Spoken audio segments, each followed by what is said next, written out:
लगा के तिलक टीका, हाथ में लिहनी एक किसी का।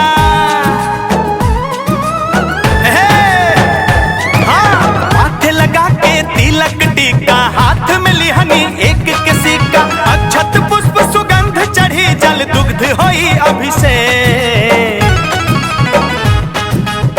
घरे आई लक्ष्मी गणेश, घरे आई लक्ष्मी गणेश, घरे आई लक्ष्मी गणेश।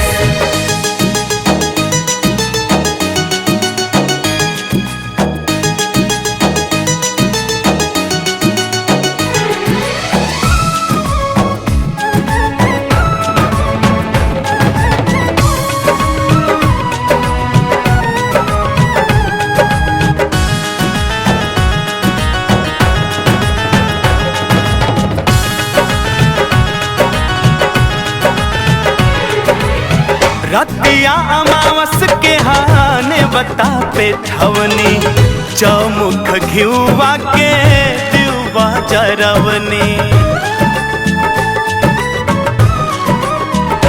हाँ, रतिया अमावस के हाने बता पे ठवनी, चौमुख घिउवा के दिवा जरवनी। आज के बाटे शुभ घड़ी, आज के बाटे शुभ घड़ी, स्वीकार करी संदेश।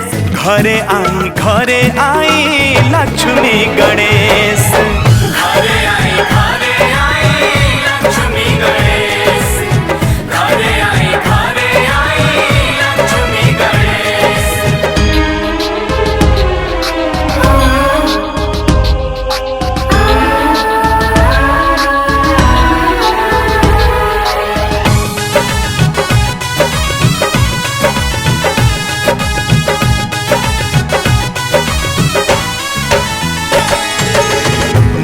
की चौकिया पर श्वेत बाटे आसन, सुख से सवार के दिल पर करी शासन।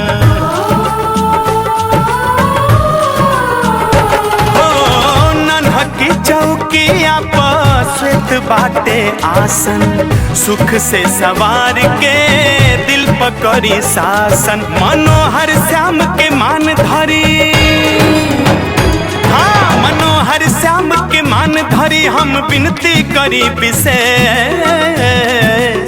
घरे आई लक्ष्मी गणेश।